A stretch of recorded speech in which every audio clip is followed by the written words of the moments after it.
अस्सलाम वालेकुम। नमस्ते, सत श्री अकाल। और देवों के देव महादेव एपिसोड है जी और 229 और पार्ट 2 है। लाइक शेयर सब्सक्राइब कर दें। स्ट्रेट चलते हैं वीडियो की तरफ। मेरा नाम है मलिक सफर इकबाल, मेरे साथ हैं Rana Mohammad Ali, Mohammad Sameer Khokhar. So guys let's start. Kartikeya, अब इस तारकासुर से तेरी रक्षा कौन करेगा?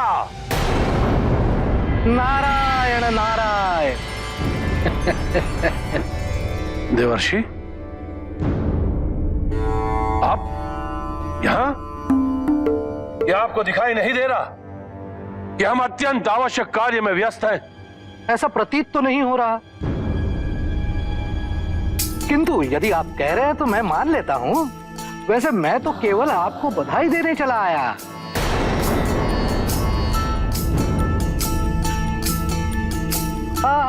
कितने सुंदर पुरों का निर्माण हुआ है।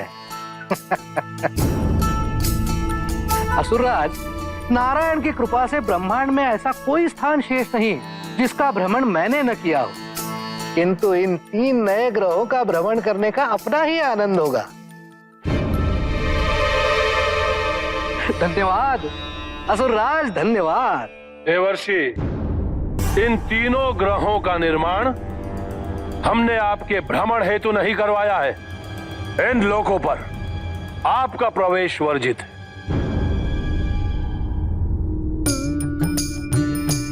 नारायण नारायण। कदाचित आपकी इस योजना का संबंध कार्तिकेय के जन्म से उत्पन्न असुरक्षा से तो नहीं? कैसी असुरक्षा? देख नहीं रहे? हमारे ये तीनों शक्तिशाली पुत्र हमारे साथ हैं और इन पुत्रों को महादेव का संरक्षण प्राप्त है। फिर हमें असुरक्षा का भय कैसा? उत्तम, अति उत्तम। किंतु असुरराज, ज्ञात रहे कि आपके इन तीनों पुत्रों को अधर्म से दूर रहना चाहिए। यदि कार्तिकेय को क्षति पहुंचाने में इन्होंने आपकी सहायता कर दी तो ये तीनों महादेव के संरक्षण से वंचित हो जाएंगे और इसका अर्थ होगा मृत्यु। आपके तीनों पुत्रों की मृत्यु। परंतु ठीक ही तो है, पुत्रों का तो कर्तव्य ही होता है अपने पिता के जीवन की रक्षा करना, और आपको भी केवल अपने अमरत्व के विषय में सोचना चाहिए। पुत्र तो आते जाते रहेंगे।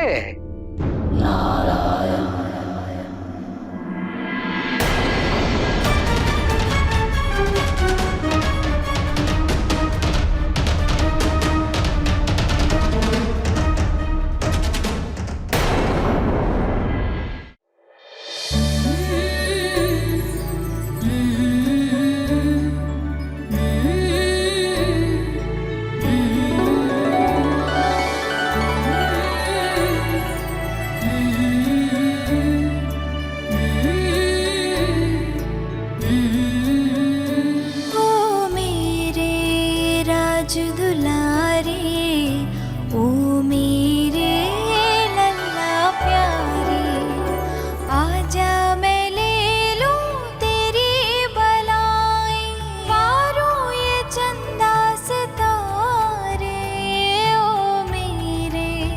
राज दुलारे, ओ मेरे लल्ला प्यारे, ओ मेरे राज दुलारे, ओ मेरे लल्ला प्यारे।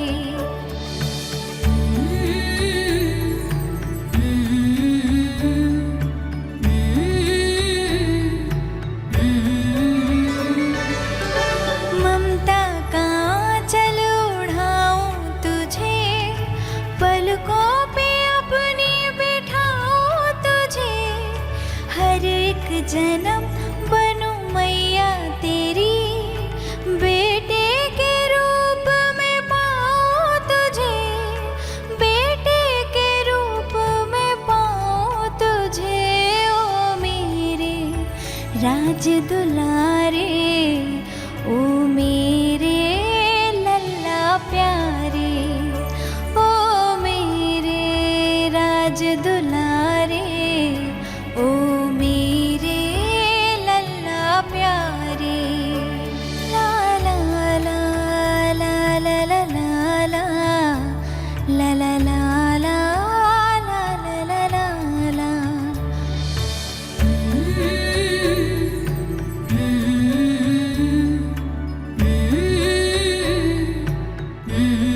हमारा मातृत्व संपूर्णता हेतु ललायत है पुत्र।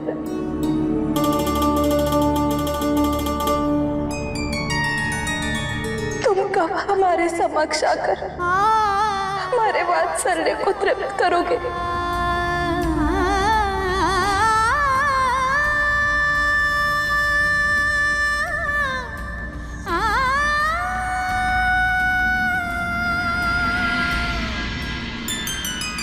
अब वो समय आ गया है पार्वती।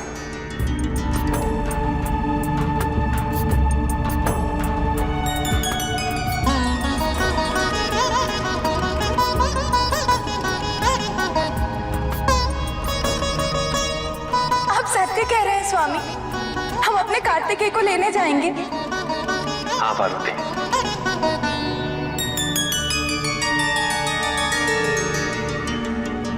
स्वामी हमारा पुत्र हमारे पास लौट आएगा। इतने वर्षों की तपस्या का फल हमें मिलने वाला है।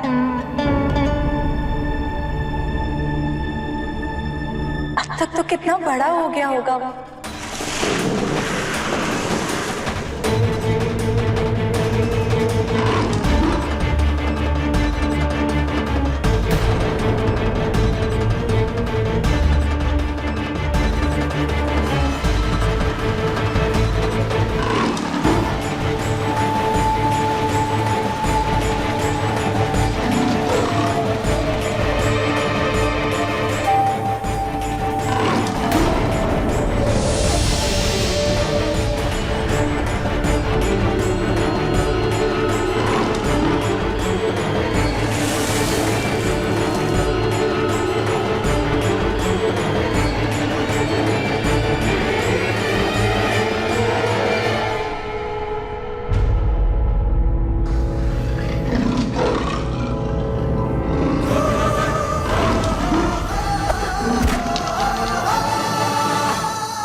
जी, देव ऋषि वहाँ पे प्रकट हुए हैं असुरों के पास। तारकासुर जो है वो बड़ा खुश था कि त्रिपुर जो है वो मैंने मुकम्मल कर लिया और उसका निर्माण भी मैं करूँगा। लेकिन देव ऋषि जो है उनको देखकर परेशान थे कि अब यहाँ पे आपको नहीं पता कि बड़ा इम्पोर्टेंट काम चल रहा है और आप यहाँ पे क्यों आए हैं। उन्होंने कहा मैंने निर्माण करना, मैंने पहले भी किया है, तो इनका निर्माण मैं ही करूँगा, इनको स्थापित मैं ही करूँगा। तो उन्होंने कहा नहीं, आपको क्या लगता है कि आपके थ्रू करवाएँगे? ये मतलब वो अपने थ्रू करवाना चाहते हैं।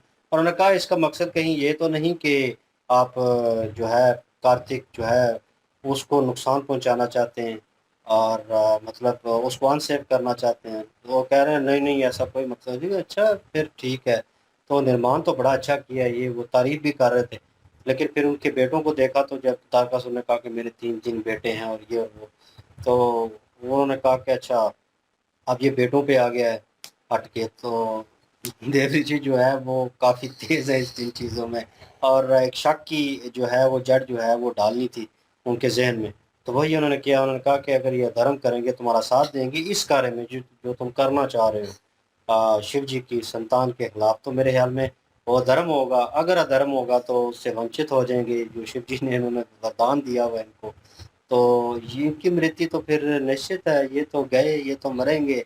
तो तारकासुर के ज़हन में शक कोई भी डाल दे तो वो उसको कह ले कि उस बात को बार-बार रिवाइंड करता है और सोचता है उसके ऊपर, तो वो रुक जाता है, अपना कार्य जो है करने लगता है। उन्होंने बेसिकली मकसद था उस प्रोसेस को रोकना, क्योंकि उस वक़्त वो प्रोसेस होता तो कार्तिक जो है वो जवान हो रहा था, शिव जी की संतान जो थी, तो उसके लिए वो नुकसान हो सकता था, मसला हो सकता, तो वो उस प्रोसेस को उन्होंने स्लो किया।